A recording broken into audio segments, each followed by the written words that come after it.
I am reincarnated. I was stargazing. Life goes on. I need all my babies. You know, I've never really been the type of person to fit in with the ordinary.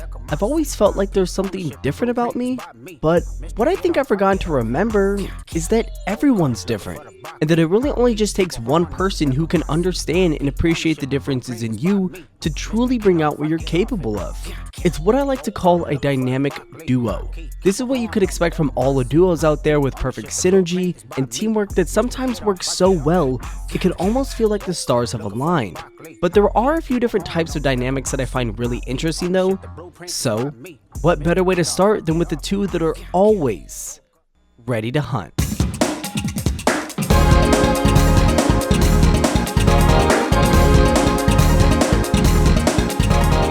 From the moment they met, Gon and Killua are a duo that widely splits between who they are as kids versus what their admirations and goals are.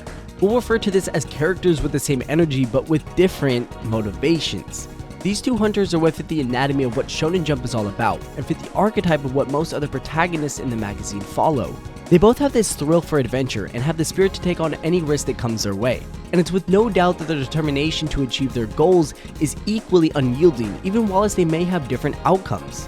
Gon wants to find his father, the source to his family, whereas Killua wants freedom away from the source. We all know Gon wants to become a hunter just to be like his dad, but Killua is too fearful of the path that he's walking because he sees too many resemblances to his father already. The entire Zoldyck family is filled with assassins, and is one of, if not the strongest group of people in the series of Hunter x Hunter. But for the most part, they tend to stick together, and it's partially because of the oppressive control in his family that led Killua to leave in the first place and venture off on his own journey to find freedom for his personal growth. On the other hand, Gon had all he really needed at the start of his adventure, but yearned away from the one part of his family in hopes to achieve everything he wanted from his other side. You see, throughout the series of Hunter x Hunter, these two share so many adventures and form a bond that's everlasting, but because of what they desire in the end, their paths had to finally cross over. But who knows? The manga isn't over yet, so we'll see if they're destined to cross those paths again.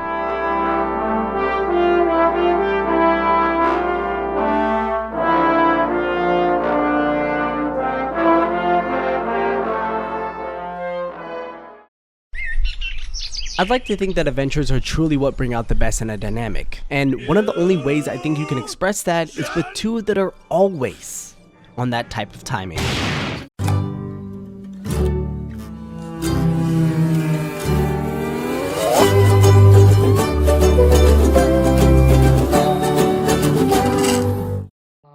Finn and Jake are the quintessential duo for everything a friendship should be. I mean, just throughout animation history alone, these synergetic duos are essential, but most of them fall short because they all either crash out on each other, or just like the last duo, their goals end up separating them both, causing their dynamic to unfortunately come to an end. Yet, even through everything, Finn and Jake managed to pull through and always finding a way to click back together. It's almost like they tried to never be too serious, just like how the show intends itself to be. The show masterfully balances humor with heartfelt moments in a link to connect the charismatic sense of Adventure Time to shine. Jake is always finding ways to express his wisdom onto Finn in his own comedic means, especially when Finn needs it most. It doesn't matter if it's taking things easy, loving a relationship problems, or even living in the moment and being true to oneself. Finn, for the most part, listens when he needed because he can be a little naive sometimes.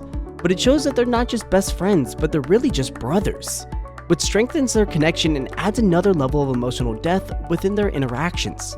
And the best part about it all is that through their adventures, Finn and Jake often face moral dilemmas and challenges, teaching us the viewers completely valuable and important lessons about friendship, responsibility, self-discovery, and most importantly, to not always be so hard on yourself. Remember why you're watching in the first place: to have a good time, an adventure time.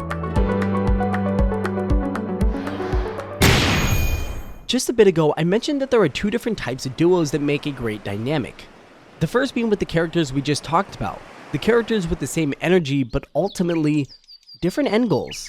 But what if we flip the script and talk about two others with different energy but the same goals?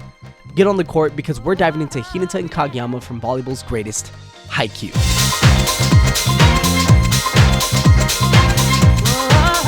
This powerful and passionate duo don't always see eye to eye, and even still with the recent adaptation of the dumpster battle, it's still put into perspective that even while they both play for the same team, they don't always get along, and that's okay. You see, Hinata's energetic and cheerful personality, when mixed with Kageyama's serious and perfectionist self, can sometimes have both their ideologies clash for how they act around others. But what they strive in is what lies in their passion: volleyball. Hinata wants to become the best volleyball player he can be and stand tall among the giants of the sport despite his shorter build. Kageyama at first is initially driven by the fact that he wants to be the best setter and dominate the court in his own way, but that eventually shapes itself into the procedure of growth, or in other words, maturing. He realizes that he doesn't have all the answers, and with the help of Hinata and the rest of Karasuno, those goals gradually forge themselves into winning with his team and becoming a great leader, while also wanting to become the greatest setter the world has to offer. And with time and perseverance to improve, so did their relationship as friends and teammates. Their rivalry shifted into a partnership that complemented their trust and synchronization on the court. At the end of the day, these two were put into an environment where they were forced to work together. Friends or not, they still managed to grow with each other and improve for the sake of what they both desire. So, if I were to ask you, what more could you really improve to create a more perfect dynamic? Well, maybe not perfect, but I think something a little more R-rated might be what I'm looking for. Don't just stand there, you ape. Give me a hand up. This might sound surprising, and I'm gonna be honest with y'all, I am not a comic book reader. I'm just a connoisseur of all things comic book related without really reading them. There's a few I've checked out, but just never got myself fully indulged into the world of comics. Maybe one day, but for now, I've really just been putting all my investments into the world of what comic book movies have to offer. In fact, I would go as far as to say that within the next coming years or so, with everything James Gunn is doing with Superman and the new DCU, and with the direction Kevin Feige is trying to go down with Marvel by cutting off the slate of some of these unnecessary TV series and movies that we can call better for the worse just simply aren't entertaining. However, there seems to be a light at the end of the tunnel, starting with hopefully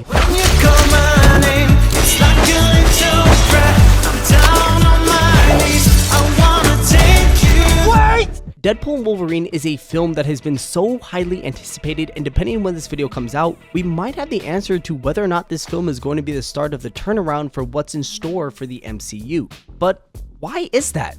What has us remaining fans and people of this universe so anxiously seated for this movie? Well, there's a couple reasons I think why. But the one defining factor that stands above the rest is the pre-established chemistry between both Ryan Reynolds and Hugh Jackman's Deadpool and Wolverine. These characters, when paired together just from the trailers alone, are a perfect balance of polar opposites that connect so well, it's almost impossible to pull them away from each other. And we see that being clearly apparent just from the title of the movie alone. This movie isn't called Deadpool 3 for a reason, because Hugh Jackman's Wolverine is just as important to this cause of the movie as he is for his and Deadpool's dynamic. What makes it all the more better is that for their first appearance in the MCU, we already know about their past interactions, rivalries, and occasional team-ups that has added depth to their predetermined relationship.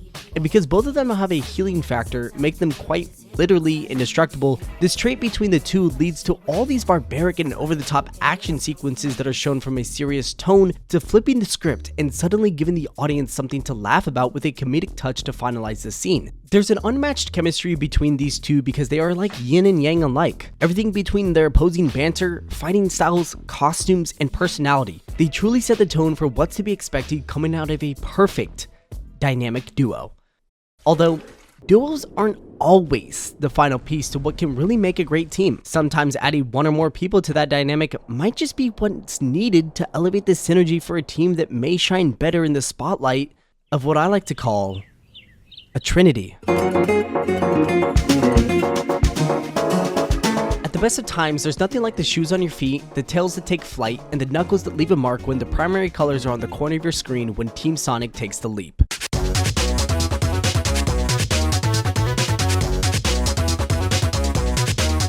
Team Sonic is one of the most vibrant team-ups that beautifully blends what it means to have this mix of dark, chaotic, and rosaic energy that comes with. The team consists of Sonic the Hedgehog, Tails, and Knuckles the Echidna. And throughout the history of the Sonic franchise, their background wasn't always perceived as what it is today.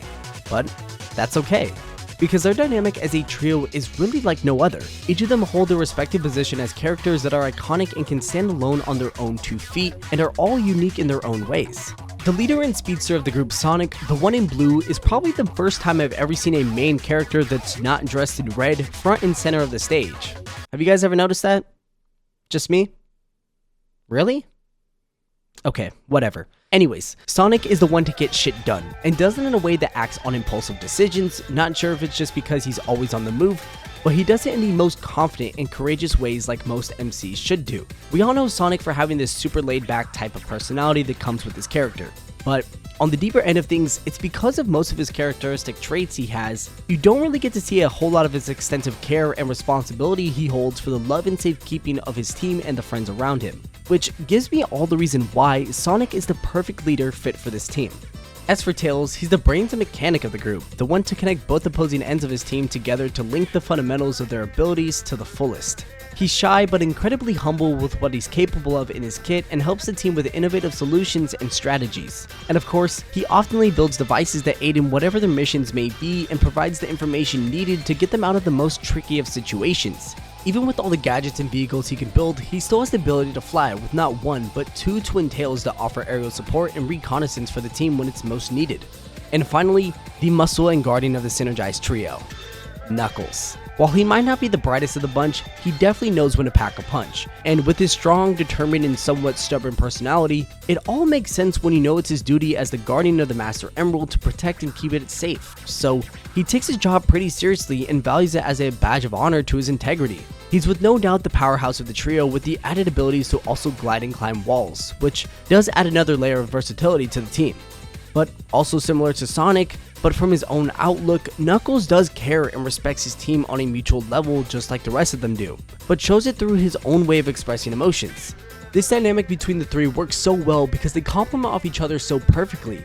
Sonic's quick thinking and speed, Tails' intelligence and integrity, and Knuckles' strength and determination to create this team that's greater than some of its parts. And that their deep friendship, mutual respect, effective communication, and shared goals make them an unstoppable trio that can handle any egg thrown their way. This is where it all started. Destiny Islands. And the characters you're introduced here are the characters that will live with you forever. But unfortunately, this is just a start. And while it would be awesome to talk about them and all the other amazing trios that come within this franchise, the trio I want to talk about the most is the one that's with no doubt in my mind, the closest to our hearts.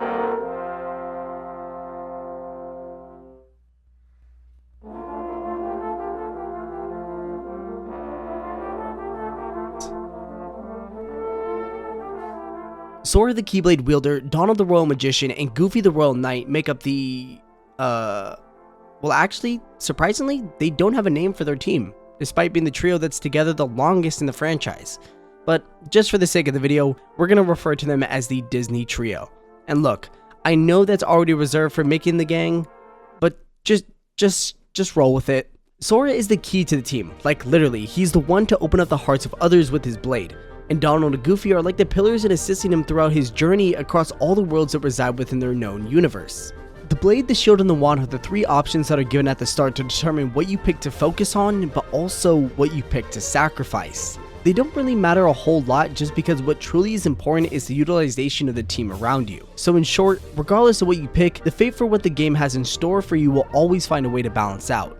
And over the course of the series, each of them undergoes significant growth. Sora, as he grows older, just naturally matures as the leader. Donald learns to temper his temper, so to say, and Goofy, well, while still being Goofy, he starts to show off a bit of wisdom beyond his usual Goofy self. What makes this team all the more better though is the unified purpose that comes within their missions, protecting all these worlds from darkness and finding their missing friends along the way. And while they still have differences towards the beginning, at all of their cores, they each all value friendship, courage, and justice, which aligns their motivations and ultimately brings them together as a collective to work as a pure team in harmony. This team is one that sticks close to my heart because of the heroic messages that come along the way, along with some of the most fun and laughable memories I can think of, because of the comedic relief we get from this wacky and courageous dynamic. Their synergy is something that I love to see because it never feels like one is a third wheel. Rather, it feels like they're all unified as one and can't move forward without the other. And it's because of what Kingdom Hearts is all about that allows the storyline to create such a team that is both effective and enduring. Their humor and heart added layers to the relationship, making them one of, if not the greatest trio to come out of gaming history. And that's facts. But now that I think about it, I don't know why, but it still feels like something is missing. A piece of the puzzle that can really only be filled with one more, or as I should correct myself, however many people it takes in order to bring your team to life. Because after all, a squad is like a family.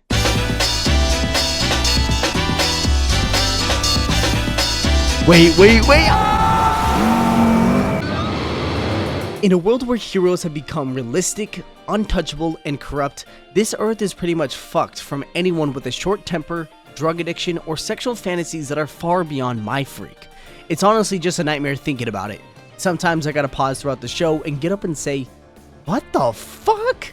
But luckily, there is one group of motherfuckers that are crazy enough to tackle these soups head on. They are Hooked on the feeling.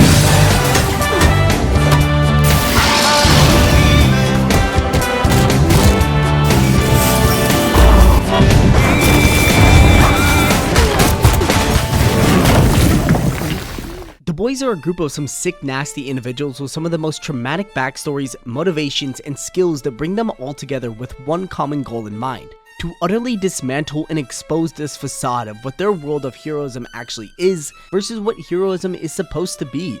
The boys' members include the Zealander leader, Billy Butcher, the reluctant everyman Huey Campbell, MM aka Mother's Milk, the principled enforcer of the group, the unpredictable genius Frenchie, and finally the silent but deadly avenger, Kimiko. These guys all come from different backgrounds and lifestyle choices, some forced more than others, yet each member of the boys has experienced significant personal loss and trauma at the hands of the soups of Vought International, the company that places these quote-unquote heroes on a pedestal for media publicity and fame to obtain what everyone in our world is obsessed with: money. This deep hatred and resentment for what their world has become created such a unique team of people who are with no doubt on absolute timing for any get back they can manage to get. And personally, I don't blame them. Despite the tone of the show giving oftenly a dark and violent nature though, this team still manages and engages in quality time and banter that lightens the mood and at length humanizes them. The comedy is a key element in making their interactions feel authentic and relatable, and they tend to operate in this morally gray kind of area using violent and extreme methods to achieve their goals. But again, I don't blame them. Over the course of time, however, the team develops a deep sense of loyalty and trust in one another despite their initial differences and mistrust. And their evolution is portrayed convincingly, making their bond feel earned and authentic, unlike some of the other squads out there. Yeah, I'm talking to you. I know you got a few people in your circle that shouldn't be there. The boys are given a ton of space throughout the series to grow and evolve beyond what most shows would typically give for this diverse of a cast. Huey's not as lethal Walter White transformation from a grieving, powerless individual to a confident and active member of the team plays a huge role to the series. I mean, the man literally has Starlight on top of him in the show and Newman out. Safe to say, man is winning in life. Similarly though, Butcher's occasional glimpses of vulnerability and humanity add layers to this otherwise hard-edged personality and typical character traits. Just overall though, the entire team is on the same note because of their past, present, and foreseeable future, which honestly makes it my favorite part about this messed up of a team. But anyways, it's kind of crazy now that I think about it how much lack of attention I give to a certain series that paved the path for the direction not just I, but millions upon millions of people walk in when it comes to our taste in anime. It's a series that reshaped all of our childhoods and put us in the right direction to always believe it.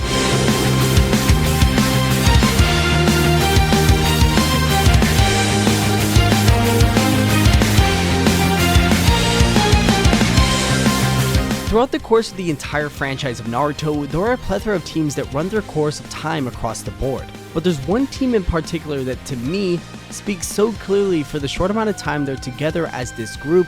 It's almost impossible not to give my flowers to this team from the Leaf.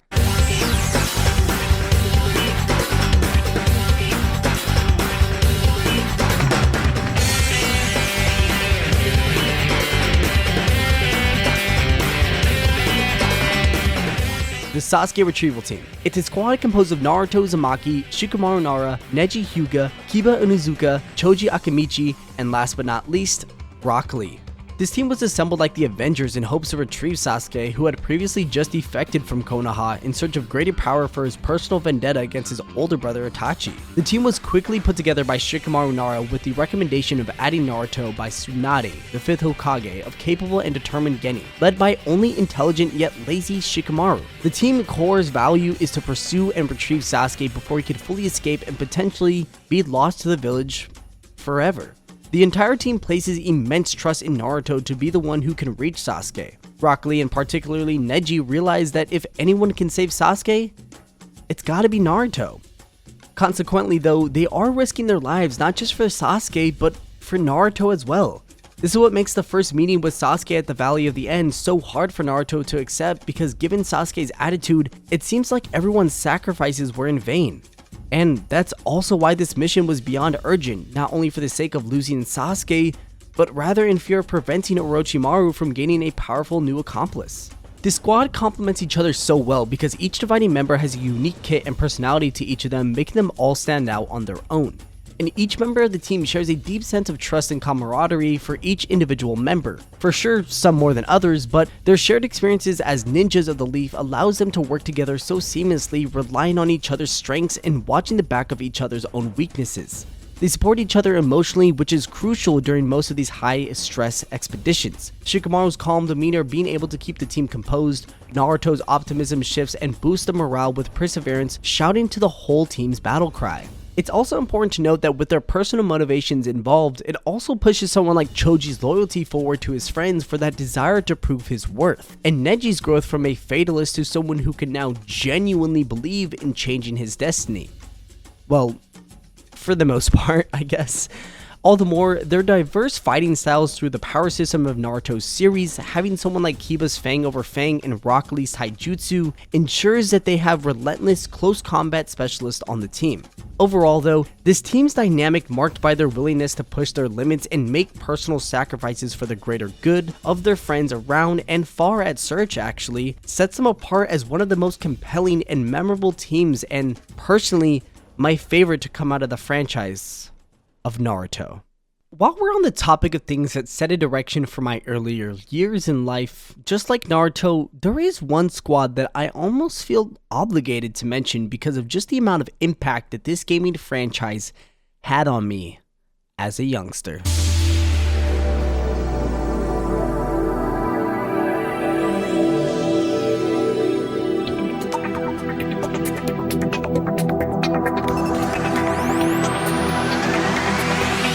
The Nicktoons Heroes from Nicktoons Unite are a part of a semi-long running gaming franchise that was basically just a plot of Jump Force before that was even a thing. It was made up of the four heavy hitters of the animation side of Nickelodeon at the time: SpongeBob SquarePants, Danny Phantom, Timmy Turner, and Jimmy Neutron.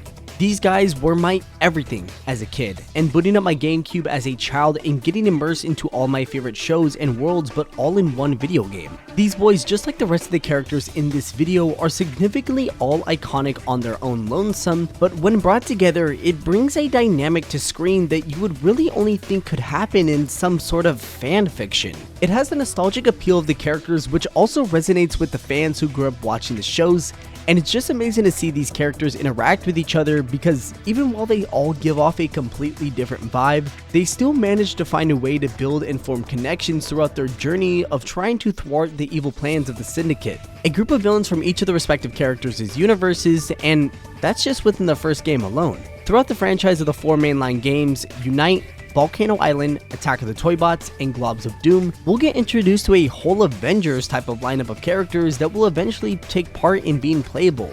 Well, for the most part, most of the characters are pretty much playable, but just to be able to do it in a quest to defeat whatever the mainline villain or group is for that respective game. And it's not like this game is following any power system mechanical rules, but rather sticking to the balance of every character that you play with unique and different abilities that range far and wide. Everything ranging from SpongeBob's bubble powers to Danny Phantom's Eco Blast. The game makes it even more apparent that each member of the team is valuable by giving each character certain aspects that no other character can do without them. It engages you to collab with your Nickelodeon gang through quote-unquote challenging puzzles and combat scenarios. The seamless integration of this diverse universe creates such a rich, multi-dimensional narrative that enhances the experience. And this blend of beloved characters, somewhat compelling mechanics, and emotional resonance establishes the Nicktoons Heroes as a personal time capsule to me that deserves all the more rights to be standing among the rest of this goated lineup of teams. And with that, I think that about wraps this video up. I don't think there's any other team or group of individuals that I can say create the most perfect most synergized dynamic of the fundamentals that when things start to set sail, really make you feel like you're there for the journey of the friends that we meet along the way. I'm just kidding.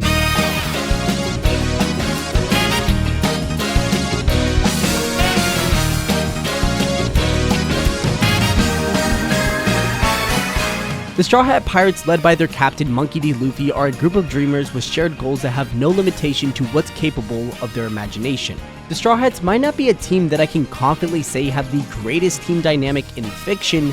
However, it is a group of individuals I can say are the closest thing to what a family is within just a bit of under a year of being together at sea. The crew holds a special place in my heart because it's a dynamic that makes you feel at home.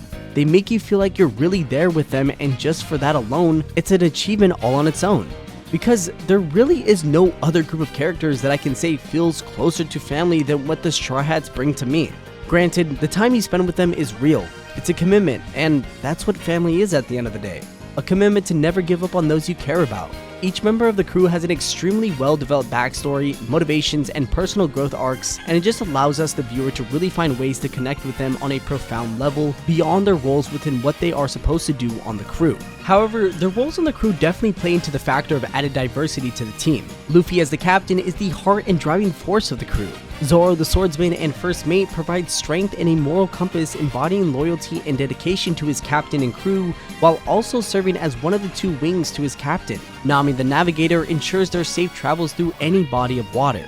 Usopp, the sharpshooter, offers creativity and ingenuity in battles through his own technical challenges. Sanji, the cook, not only nourishes the crew but also fights as the other opposing wing to Luffy and Zoro. Chopper, the doctor, brings medical expertise and innocence, providing that hand-on and emotional support. Robin, the archaeologist, contributes as one of, if not the most important role to the crew with her knowledge and key assets to unlocking the secrets of the world. Frankie, the shipwright, builds and maintains their ship, the Thousand Sunny, to tip-top shape, integrating it with personality and durability. Brook, the musician, brings joy, morale, and a unique skill set that can help provide aid in any bony situation. Yo ho ho ho.